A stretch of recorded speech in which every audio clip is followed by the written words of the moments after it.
Oh.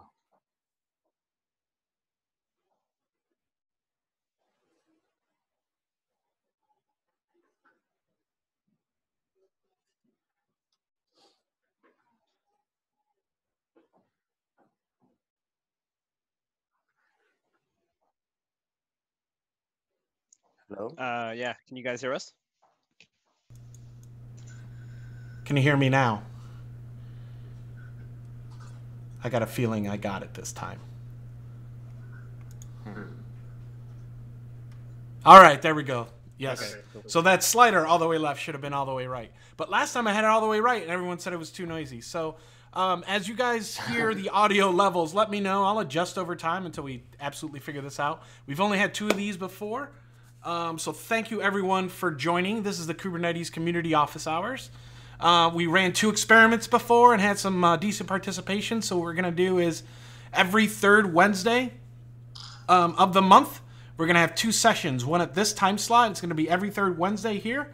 And then one 6 hours from now, towards the end of my day, for the West Coasters. So you'll get a different set of developers each time, depending on who's around, depending if DockerCon's happening or not and who's there. The way it works is we bring these experts here. Let me see if I can point to your windows there. Who understand Kubernetes, and we answer Kubernetes questions from the audience to kind of help get you in a more high bandwidth situation as opposed to just typing back and forth all day. So with that, our 2 guests, if you could introduce ourselves. Puha, you can go first. Or Puja. No. Oh, we practiced this, and I totally messed it up. Why don't you introduce yourself first? We are Germany and the Kubernetes.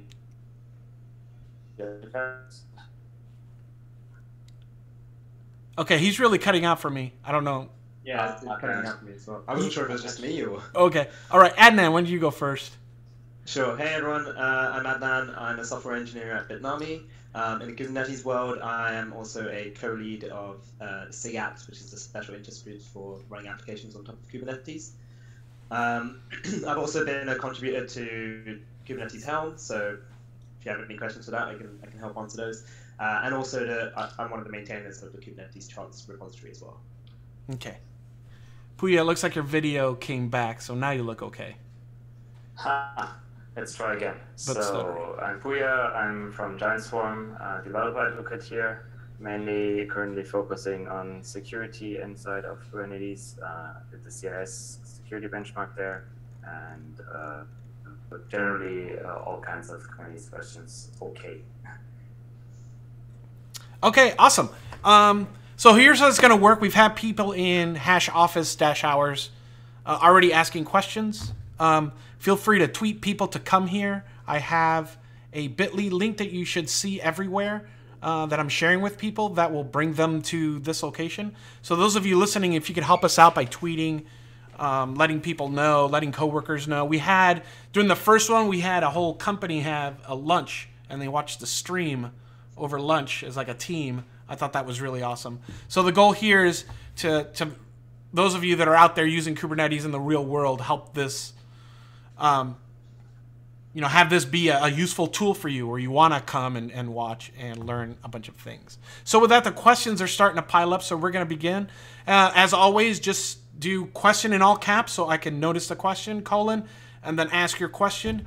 Please try to keep your questions answerable. So, for example, we're not going to be able to SSH into your cluster and fix things. And in general, the developers, we're going to try to turn everything into a teaching moment, right? So if you have like a syntax error, we're not just going to say, hey, you fat-fingered this, but we're going to try to make it so every single question we're learning a little bit about something. So with that, the first question is for Van Borg. Thanks for coming. Is how do you guys handle Docker volume when not running with the root user? I got a Postgres setup running with a mounted volume, but I cannot seem to have the volume that's mounted writable for Postgres user instead of root. I've also ran chown-R Postgres: on the mount as well. Is the chown a good idea? So I can maybe talk to this a little bit. Sure. We played with both. So first is the CHO, and we did that in an init container, mounting volume and doing an init container and just CHOing a path. Mm-hmm. And that seemed to work, but it wasn't really an ideal solution because you have to run in a container like a busy box container and do a CHO. I think the proper way of doing this is using the FS group option in the security context for the pod.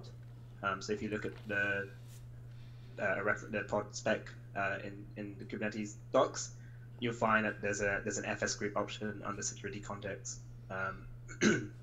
where you can specify the permissions for the volume, and that usually is a better solution than CHOing or chmodding. Mm-hmm. Okay. Yeah, right. And then if you're running pod security policies, be sure to also allow FS group there, because I've seen stuff break there and people not knowing why it's breaking. Excellent. And if you have a follow-up that for Vanborg, once we catch up, please feel free to ask as many follow-up questions as you need. I should have mentioned earlier, this is no judgment zone, so no one's ever going to make fun of anybody for any question. There's no question that's too basic or too beginner here. Avcall, I guess that's how you say it. Question, I need more than 256 pods per node in a bare metal cluster. Could you give me an example value of, and then a bunch of cluster CIDR files? Do we have examples of files like this anywhere? The thing is, we usually don't support, like officially, I think we don't support more than 100 pods a node. Mm-hmm. I've seen 110 the number somewhere, but even like the scaling docs don't talk about more than that. Okay. It should be possible. I'm not sure if anyone knows if there is like a hard limit. You can actually configure the maximum number of pods on the kubelet, yeah. And I think the default you're talking about, 110, is what I've seen as well. But yeah, I don't necessarily know how that maps with some of the other options there. Yeah, I'd really be interested in the use case here. I mean, that sounds like a super hyperdense situation. And if not, if you could add a little bit more detail of what you're trying to achieve, that'd be great. And then maybe I think the best thing to do is point you to SIG scaling. Right.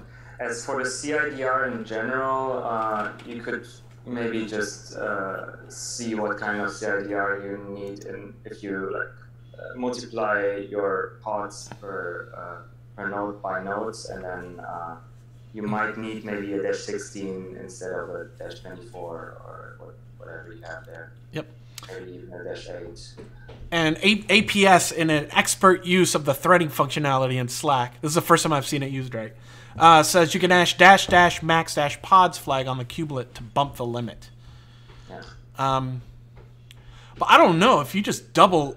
That's like over double what the default is. I feel like that might surface some unforeseen behavior. I can't remember if you're running Docker at least. Like we used to run Docker with tons of pods, and like starting at 150 or 60, the daemon wouldn't really be nice anymore and hang a lot, or get into race conditions. So, I'm not sure if it was like Docker 8.19, 1.8 or something. Right. Not sure if they fixed it. Okay, so we'll wait for follow-up on that. That might be one of those, hey, SIG scalability might be interested in your use case to figure out what's up. The next one. This is a liveness probe question. My cluster is on GKE, and I have a pod with 2 containers, one for Apache 2 and a proxy for SQL on the next one. My problem is that I can't make liveness probe to work in Apache 2. I have defined a service as TCP load balancer. If I access it, domain.com/healthcheck, I get 200, but my liveness probe still fails. And then he puts his YAML there, so he doesn't understand while his liveness node fails. Any feedback on this one? It sounds like the issue is that Apache is listening for a particular server name, so a particular host header. And you can actually set this in your HTTP GET probe. I can't remember exactly how that's set, but there is a setting for that header. And it looks like APS is asking him as well. Big shout out, thanks very much. We love to see it when other experienced people are helping people out in the channel. So thanks. I'm on Preet Singh at Crowdfire. Thank you very much for your help. Okay, let's see. Question. And then he follows up with a question. Excellent. I've seen pods get stuck in terminating state with failed to kill container, RPC error code 4, context deadline exceeded. I understand this is probably due to Docker hanging. What's the right way to deal with this?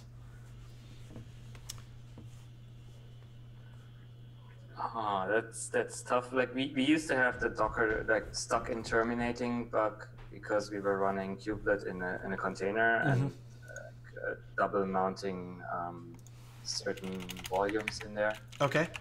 But this seems to be a different problem here. In general, if Docker is hanging, I've seen that like once recently, and sometimes you need to restart the Docker daemon. If you have 1.12 and up, you should be able to restart without restarting containers.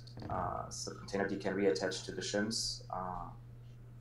And sometimes I've seen that wasn't enough. Then we also restarted kubelet just to get the current state again.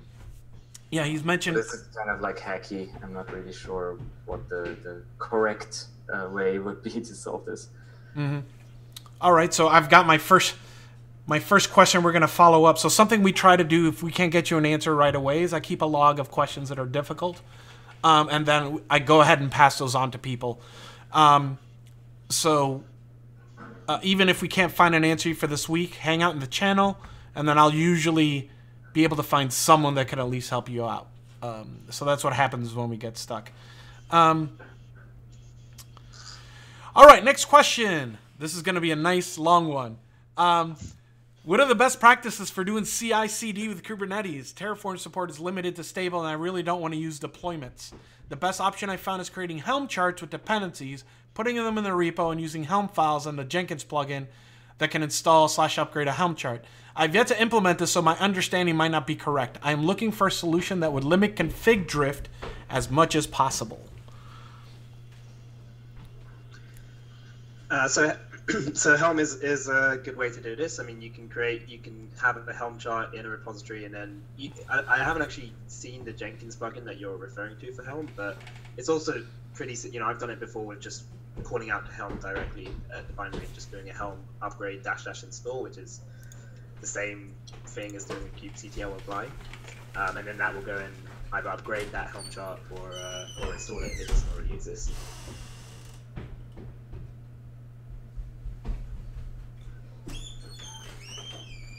Yeah, I've seen similar things. I've seen also people just SED and just then apply or create the YAMLs with the command line tool. But yeah, Helm charts and trying to use them as natively as possible would be currently, I think, the best practice to go over. Yeah, I think the nice thing about the way Kubernetes works is there isn't necessarily one way to do this. There's multiple good ways of doing this, and Helm is one of them. Just using kubectl. If you have a very simple deployment, just using kubectl and raw YAML is also fine. As soon as you start wanting to substitute things and doing seds, and that starts getting more complicated, and maybe you want to look at something like a Helm chart or I think there's some other stuff in this domain like KSonnet, which is JSonnet. Templating with with a library of Kubernetes resources that you can then just modify the things that you want. So there's multiple ways of doing this. Most of them include having all of the configuration in your repository, which is nice. It makes that very easy to plug into CI and update your stuff on Kubernetes. And related follow-up question about the dependencies on these Helm files. Any best practices? Especially for multiple environments, some values for production, some values for testing, that sort of stuff. So in terms of values files, what I like to do is have a different values file for different environments. So if I have a development one, then that would just be my repository. If I have a production one, that could just be a file that exists on my CI server, my Jenkins server, for example, or I could put it from something like Vault if it has secrets in there. And then I just, in my in my job config, I just pointed out that specific values file that I want for the environment. And then for dependencies, if you're talking about Helm dependencies, then so up until I think a couple of releases ago, there wasn't a way to point to dependencies in the file system. So you'd have to set up a Helm repository and then point to dependencies there, which actually kind of made it awkward to work with if your chart was already inside your repository, say. Now you can actually point to charts in the file system as dependencies and then vendor them in the chart. So that makes it a lot easier to work with. You just need to provide the file protocol, just file : / and then the relative path to the file. So that makes it a lot easier to work with dependencies in Helm. I'm not sure if that answered your question, but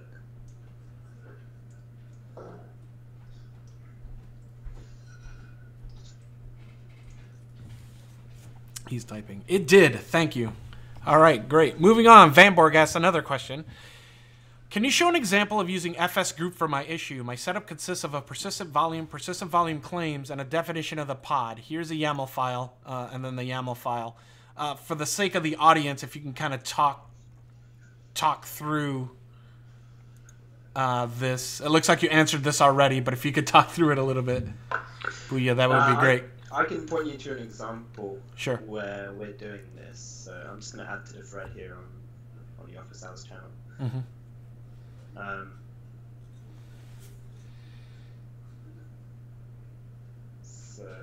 Actually, I think I commented on the snippet. But yeah, so this is a link to, you should be able to see it in the Slack channel.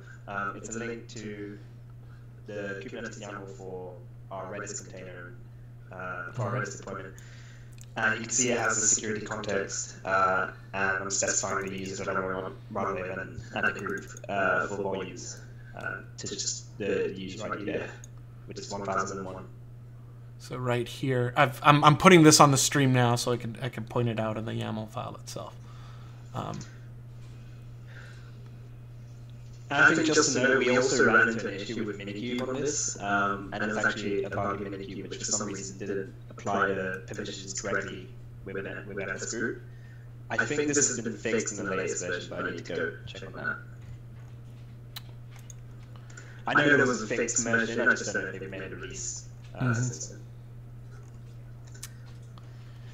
Okay. I believe so. I don't think I've skipped a question, but if I have, please repost it or point it out to me in Slack, and we can absolutely take more questions if we have more. And I see people typing furiously, so let's see what we get here. And I will go ahead and see if I can get more people from Kubernetes users.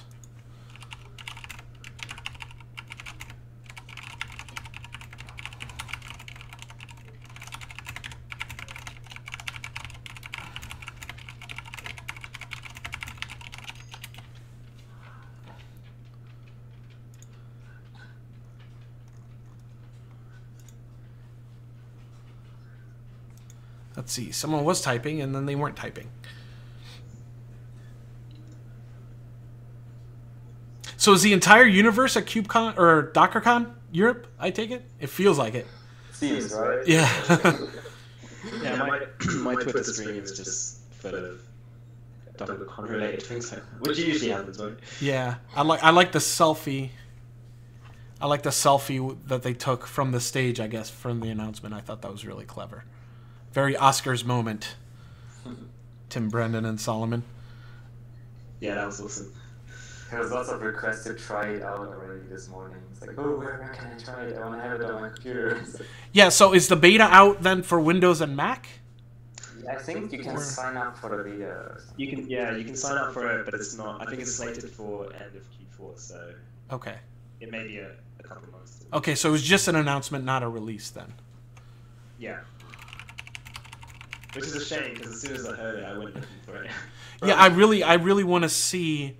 So in one of the slides, I saw that they used kubeadmin to, I guess, spawn, and I really want to see exactly how they did that. I'm really glad that they used kubeadmin and didn't write their own tool. I was very happy. All right, we got a question from D. Barrett coming in. Are there any plans for increasing the discoverability of issues/PRs for specific Helm charts? It's already quite hard to dig through the repo, and I can see it getting harder as it grows. And this one sounds great question. Just for you. So yes, we are working on this issue, and in general, we're working on a lot of the scalability issues that we have in Kubernetes charts. Like if you've been to that repo recently, you'll see hundreds and hundreds of PRs and issues, and it seems like it's just never ending. So one of the things that we're working on is delegation. So right now, everything's all in this one huge repository, but what we want to do is move these things out to multiple different repositories. So for example, GitLab, they have their own chart, they maintain it in their own repository, but we still kind of want that in a stable repository so people can get easy access to that. So if they can then maintain it in their repository, we just link to that repository and we get those updates, but give them full control over when that chart is released. That's kind of what our goal is, and so there's a couple of charts where we'll be doing that with, and then that way you have one place to go, just to, for example, GitLab, just to file issues with that GitLab chart and get it fixed. So that's one idea. I'll talk a little bit more about some of the other ideas that we have around fixing the scaling issue. More automation. So at some point, probably next month or so, we'll start making adding a requirement that all new charts submitted to the repo will need to have Helm tests. So this way we can actually merge them quicker, knowing that some level of functionality is working. And if you didn't know, Helm has a test framework for testing. It essentially just runs a pod that can then call out to the service or whatever you deploy with that chart and return a successful response or not. And other automation, so we recently moved static analysis like limiting and all that stuff to Circle CI, because that provides more rapid feedback to the person who submitted the PR, because otherwise you have to wait for a Kubernetes member to say okay to test, which is slightly annoying if it's just a small limiting issue that you need to fix. So there's a lot of stuff in the pipeline. If you're interested in getting updates to that and also contributing to get ideas on how we improve it, then check out the charts channel in Slack, and every Thursday at 11 a.m. PST Pacific time we have meetings where we just all jump on the call. The maintainers are generally there and give a stand up, and we just discuss issues related to that charts repo. Sorry, that was a little bit long. I ran a bit, but yeah, I do have a follow-up question for you for that. Is it typically common for, let's say, an upstream project to approach Helm and say, hey, this is really great and awesome, but how do we take over? Right, because ideally you want the upstreams integrating it into their testing and doing all that kind of fancy stuff. Is there like an official doohickey, or do you ad hoc it, or is it a common thing?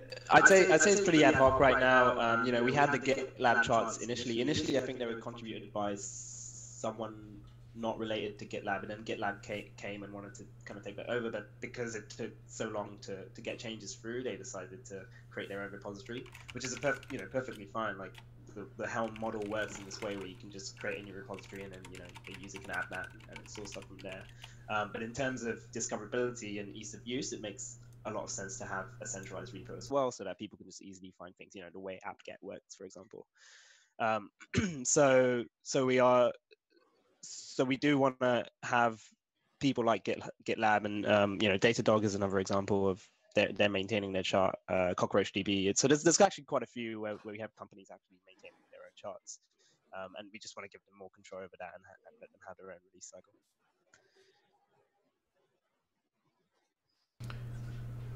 Okay, awesome. And it appears that I do have an echo going on, so I've got to toggle my mute every time I'm not talking. See, I thought I was set up perfectly, but I guess everyone needs headphones at one time. Santosh Kumar says, hi team, I can see there's a skip option enabled on the Kubernetes dashboard 1.7. Is there any possibility to disable the skip button? And then he has a screenshot of his actual dashboard where it looks like he wants to skip. the he would like to skip to disable a skip because he thinks it's a security issue,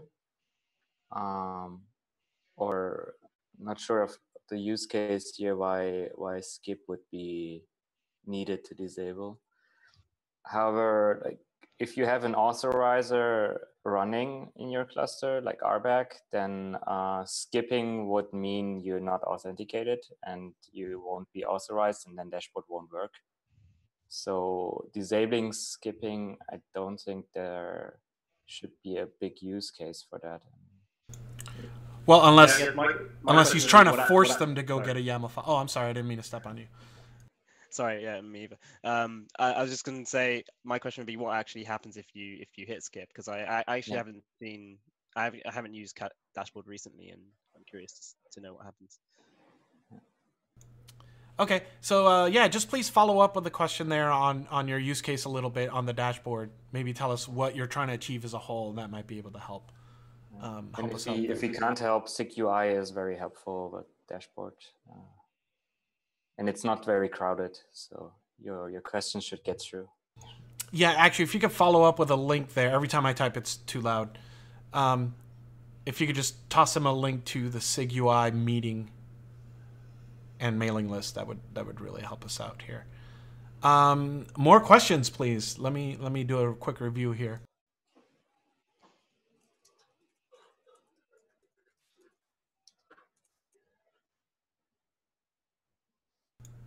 And we've got some new people joining us. Thank you so much. We are answering questions live, so please just type them in the channel, and then we'll answer them to the best of our ability. We're about 30 minutes left here.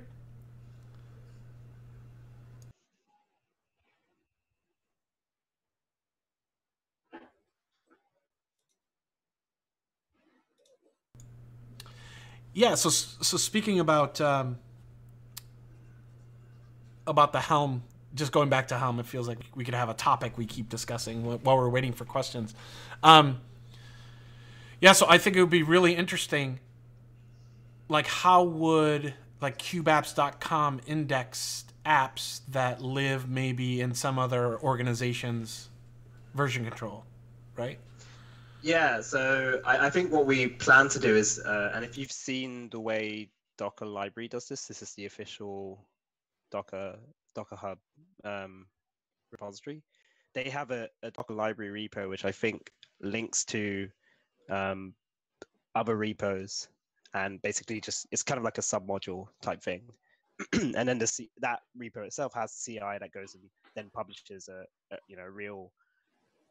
I guess for the Docker it publishes it in the registry, but for our use case it would be going to the same GCS bucket that we have and just building out that repo there. So it would be the same experience as it is now. It'd still be one single repository, but it's just that underneath it's all pointing to different repositories, GitHub repositories.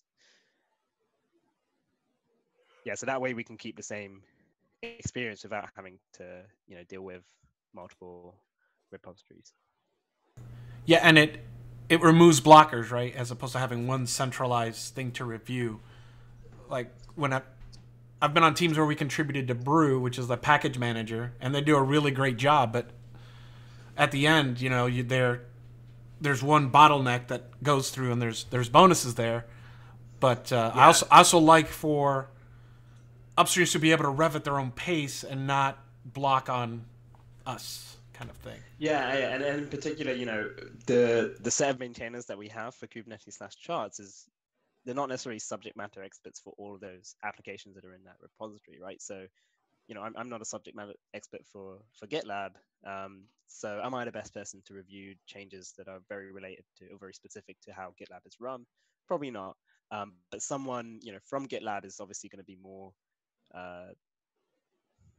knowledgeable in that area, and they should have that knowledge to be able to accept it or deny a PR. And because of the barrier of getting someone to be a contributor to the Kubernetes charts repo, we have to get them through the Kubernetes org so that they can spin off tests and all this. It makes that barrier quite high. So just moving that to another repo where they can have their own CI and all that stuff just makes it a lot easier. Yeah, I'm gonna take a note now. We should definitely invite the GitLab folks to do a demo during the community meeting because they now support native Kubernetes in their little workflow tool thing. Yeah, So they're doing some really interesting things. Yeah. Wow, nice. Yeah, like it looks awesome, but I haven't had a chance to play with it yet. I've been playing around with kubeadmin upgrades this cycle, so that's been like my whole life. I've just every day I woke up, set up the new cluster, tested it, tore it down. Nice. So still waiting for questions in office hours. I see people typing and then they stop typing. So I don't know if that's just Slack messing with me.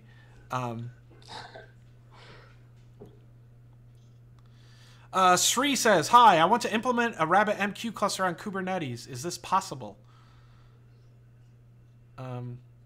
There's a chart for it. Yeah. So here. Why don't I just look up the chart, and that way I could show it during the live stream here while you talk. Go ahead. Yeah. So there's multiple ways you could do it. I don't know if the chart. I think the chart probably uses a stateful set to do this. And yeah, it's basically just a multi-node RabbitMQ cluster.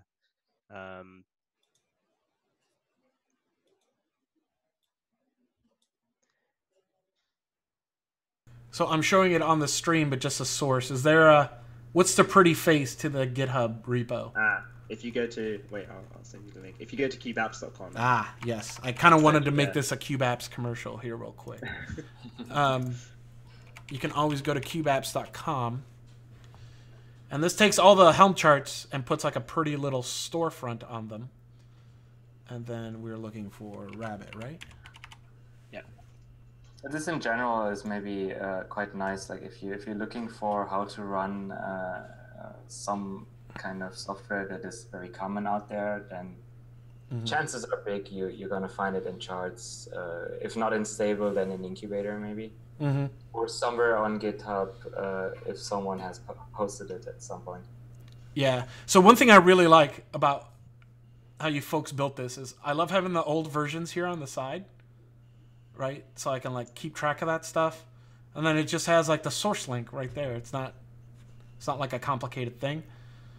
And then you just parse the README and make it all pretty. I like that a lot. Yeah, we tried to keep it very kind of, what you'd expect from the GitHub page Right. as well, but like just making it look nicer. So that's, yeah. Right. And kind of following in the footsteps of npm.js and all these other package manager, websites. So. Sure. And then you can just copy and paste this right into your non-production cluster first. Make sure it works for you. To give that a shot. So I hope that answers your question, Sri. There's a follow-up question. Is there a Helm or sample of a private Ethereum blockchain network available? Oh wow, I would like to try that out. So I don't know who's been. I noticed NVIDIA published some new plugin thing for their GPUs that's different for 1.8, and in my head I was like, actually thinking, Ethereum? Is there no? Bitcoin even? No. I haven't seen many crypto things run on Kubernetes. Machine learning and AI a bit more, the GPU support even. But crypto, I haven't seen that. I guess it would be fun to have it just for trying out. Sure. I wouldn't run it in production. Yeah, like when I saw it, I was like, because those racks that they have that are just nothing but GPUs, and I was like, if I had to spare $120,000, and then I found myself kind of doing the math on the electricity in my head, and then I was like, okay, whatever. I only know people in China doing it, but just cheap over there. Yes, all I know is it's driving up GPU prices and it's driving me crazy if you're a gamer. All right, so thanks for pasting the link to the RabbitMQ chart there in Slack. Next question from Bobu S. I was installing kubeadmin and for a start also used master for gearing up a pods. Now I want all pods to be removed from master and forbade any pods from ever start on master. Is it possible to do the graceful reset things to start without deploying things on master? So it sounds like he was reading the instructions for kubeadmin and didn't set the taint to not have things scheduled on master, and now things scheduled are on master. Can you guys walk me through when? Like, I know for production, a lot of people say never schedule things on master. But like for my home lab, I'm not gonna waste a whole machine, just to do that kind of stuff. So you guys can kind of walk me through how we would. We use taints for this, I believe, right? Right. Yes. Yeah, you have a default taint usually, and that is also usually integrated in the tolerations of things like Weave or Calico that need to be on master. Mm-hmm. And best practice would be maybe not remove the taint, but just have a toleration on your pods that you want to try out or that you want to scale to master. If you want to go with the reset now and you're in that situation right now, maybe drain the master node if there's nothing else on there that you really need on it, and then maybe add the taint manually because it's a basic taint that you can set yourself. I can't really remember which. I think it's two taints. One is setting master as an annotation, I think. The other one is a no schedule taint or critical add-ons taint. So why would you set the taint first and then drain it, or drain it first? I think if it's the node scheduled, then you'd probably set the taint first and then drain it afterwards. All right. And Timothy St. Clair adds, taint the node to not schedule and then up the replica count. Let's see. And we have a bunch of follow-ups here. So APS says you can set no schedule / scheduling disabled and other taints on master. And then Suraj asks, can you cordon the master? Yes, draining would cordon it by default, as far as I know. Right. I learned that as part of my upgrades. I didn't know that. I'd always thought you had drain first, then cordon. I think that used to be the case because everyone's still remembering that. It must have been, because otherwise we wouldn't remember, right? Mm-hmm. So let's see. Bobu asks, if you have if all that makes sense to you, please let us know. If not, we can kind of break it down into the steps here. Sri asks, if the Kubernetes pod goes down, the master will create a new pod. What happens if the node goes down? So I guess it's a pod that's managed by replica set or something else. Then even if the node goes down, it would choose a different node if there is still a node available. Mm-hmm. So I've actually done this. So when I do my kubeadmin testing, I have 2 laptops that I also set an upgrade to. And in order to test this, because I think this is the coolest thing, even though it's like a basic thing now, is I close the lid on the laptop to kill the node. Nice. And then I just watch the pods come up on other nodes. And then when I open it back up, and it comes back online and all that stuff, then things can get scheduled in again. So I found, because a lot of people tell you, I found when I was getting started with Kubernetes, people tell you, oh, things can go down and then stuff magically happens. But, like, I still want to know when things come up where, and there's a service I still have to take care of, right? Even though it's doing all these things. So I started investigating, how can I use probes and whatnot to kind of make sure stuff comes up. And I know it does every time, but it's also like, it feels like one of those best practice things that I should just get used to closing a laptop or killing a node every once in a while, and then just seeing and understanding how that works, because there's a few times where I still didn't understand taints and tolerations and things were coming up where I wasn't expecting them. So there's a lot to be learned by adding an unstable piece of hardware to your cluster and seeing what happens. Chaos monkey kind of thing. Yeah, exactly. Timothy also mentioned that if the node rejoins and there's still stuff running there, it might get evicted, or it should get evicted. Okay. Because then it has already maybe spawned a new pod, and then your pod is older than generate new pod, and it will get fixed. So what happens in the case where, I think what he's saying, how to recover the node?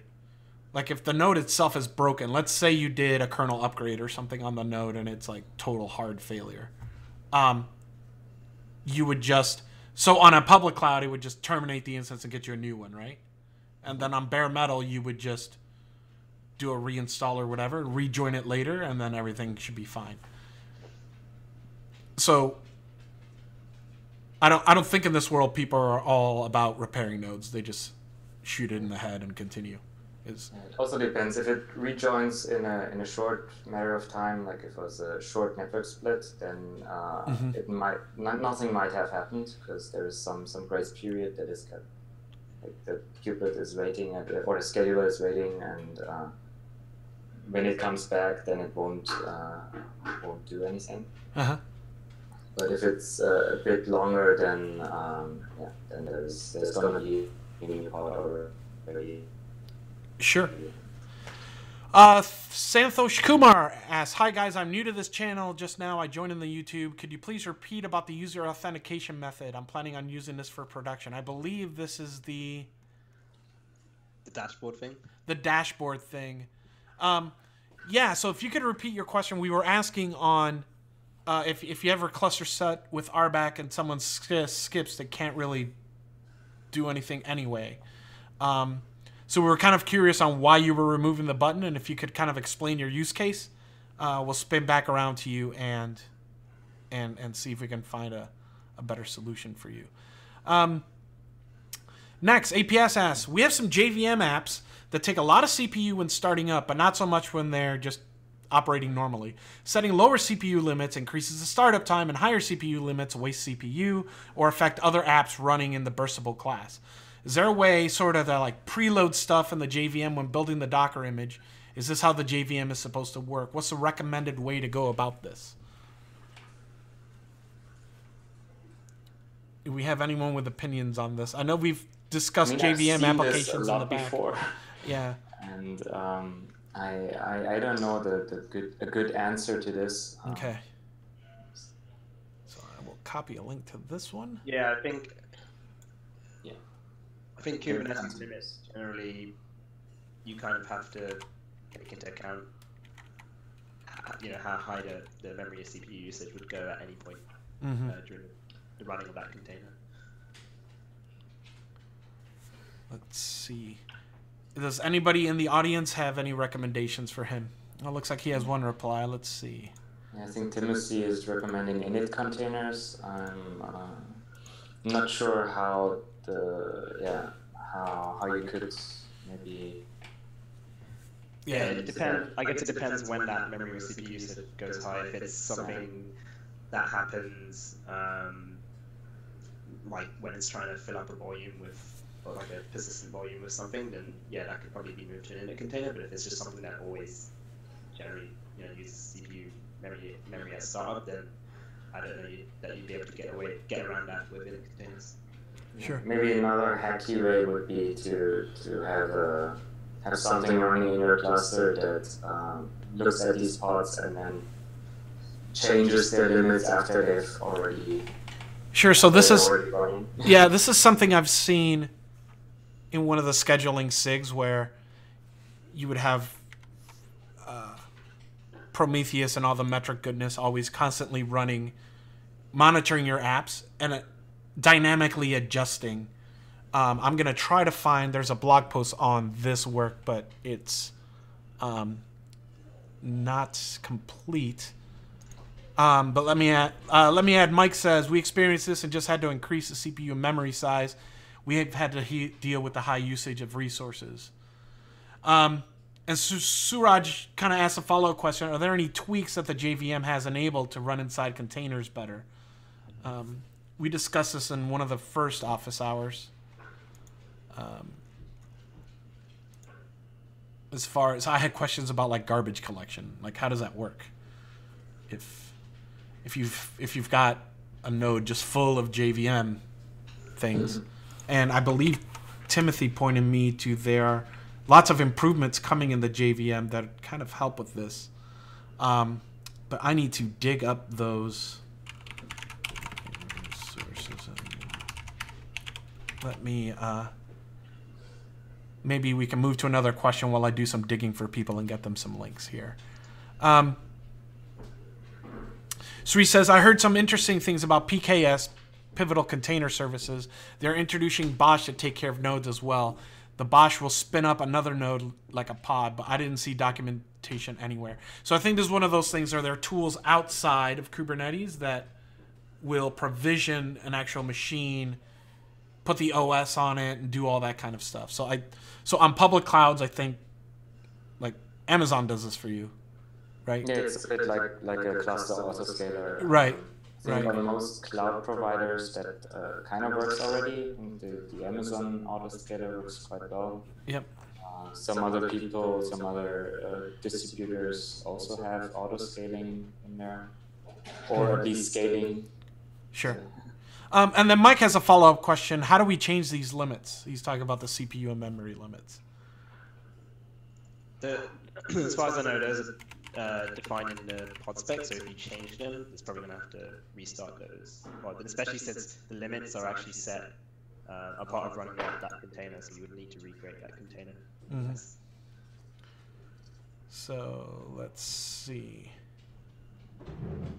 I believe you can't change in a running container. I believe I've found the link on everything you've ever wanted to know about resource scheduling, almost. And this is that refers to one of Tim Hawking's talks, and then Michael Hasenblas kind of goes through some of the work that's happening in this area. I think that's a really great read, and I found it to be great when I found it. So, sorry, did we talk about how we changed the limits? That's just in the YAML files, right? Yeah, and I think we came to the conclusion that you can't change those limits for a running container. Sure. Okay. Yeah. So Timothy goes on to say, yeah, it doesn't do that on the fly by default. Those are VPAs. Even then, CPU's compressible memory is not. VPA is vertical pod autoscaling. Okay, so that's a good one. I've linked this question because I think that's a common question. If you look at a lot of the workloads that are using JVM that people are using in real life, I don't think it would hurt for us to continue to get visibility on that area because it appears that a lot of people are looking for best practice there. All right, 8 minutes, so I'm going to power through these. Question, we run a fair amount of cron jobs, but in Kubernetes it seems you're urged to use jobs. But in my opinion, it seems overkill to deploy a container to run a job and kill it again every 5 minutes or so. Is it frowned upon to have a pod which just runs cron jobs the old style way? That's an interesting question. I mean, there is cron jobs in Kubernetes too. I think he just doesn't want to use them, right? Mm-hmm. I think, are cron jobs still in alpha, or have they made it to beta now? Oh, that's a good question. We always enable alpha, so I never know. I will look. Because I think that's definitely one issue that was preventing a lot of people adopting cron job. Yeah, true. It's not that beta now, but I'm not 100% sure. So I see that, unfortunately, it's like, sometimes it feels like in the documentation you don't know right away if something is beta. Or so it's at least in beta, because I see the issue where they're talking about when to move it to beta. It appears to be beta still, so that might be. You still need to enable it. Yeah. Yep. And then Vlad asks a question. He goes, "What about using beta 1 in production? How unsafe is that?" It's not unsafe, I would say. Like, even in the last CIS benchmark, we even recommend an alpha feature because it makes your cluster more secure. Okay. It's the encryption at rest for etcd. Okay. So I wouldn't say, at least in Kubernetes, that it makes your cluster less stable. Alpha in Kubernetes is rather about stability of API.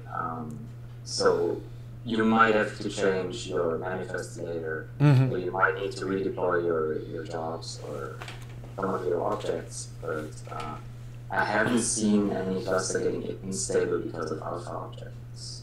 Okay. That is good to know. That's probably right. And I think it probably does depend, but generally, things like, for example, stateful sets, pair sets kind of change to stateful sets in alpha, and that was because it was an alpha, we could do that. Sure. Or see your respective SIG who wrote the feature and then double check. I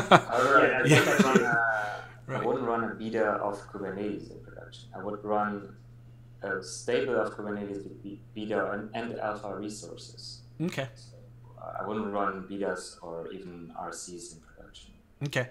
All right. So last question. Santhosh Kumar, thanks for getting back to us. This is regarding the use case about the Kubernetes dashboard. Actually, I'm planning to provide the access to the developers based on their roles. Seems by default there's an option in dashboard for skipping the authentication. So this that one will will be exactly the case that I mentioned, because then he has like role-based access control or some other authorizer in place. So skipping would result in them not being authenticated. Okay. And then being rejected by the API server. So okay. There would be no security issue in that. So presumably that would be the anonymous user, and as long as there's something that the anonymous user can, like if there's a namespace that only the anonymous user can use, then you I guess you might be able to see that in deployments, but I don't know what level of API stuff the deployment the dashboard requires. Sure. Yeah. So basically, if RBAC's enabled, don't worry about the button. Although I can see from a UI perspective, depending on how comfortable your developers are, it might be like, go see your administrator and get your creds for this cluster instead, and it takes you to a help section or something like that. Maybe you can hack yourself a custom button or something. I think maybe as Punya mentioned, go to SIG-UI and yep. And so I'm gonna post a list of SIGs here real quick as our last thing. Unfortunately, we're out of time for questions, so we'll be back next month. All of the features that are written in Kubernetes correspond to a certain SIG.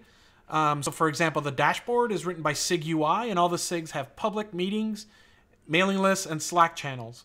So if you know something specifically, like if it's a dashboard question, you can go directly to SIG-UI, and then that'll get you in touch with the developers. Because surely this isn't the first person that just has a dashboard that they give to end developers. Say, here, toss your YAMLs in here, and then you want that to be nice and give them a nice little workflow there.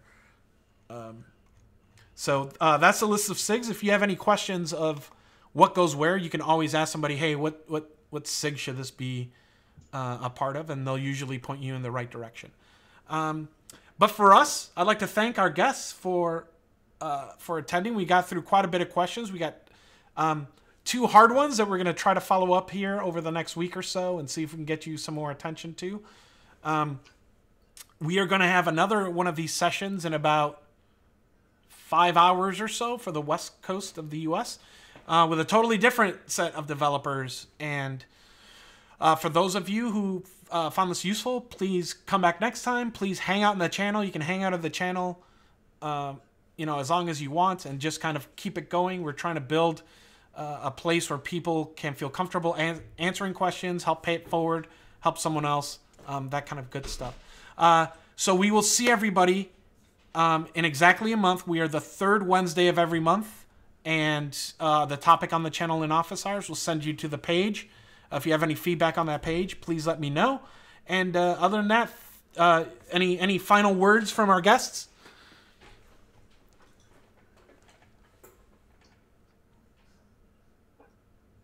Okay, I guess that was men of not many words. Nothing specific. All right, well, great. Thanks, everybody, and everybody have a good day. Thanks. Thanks, see ya. And thanks for organizing, George.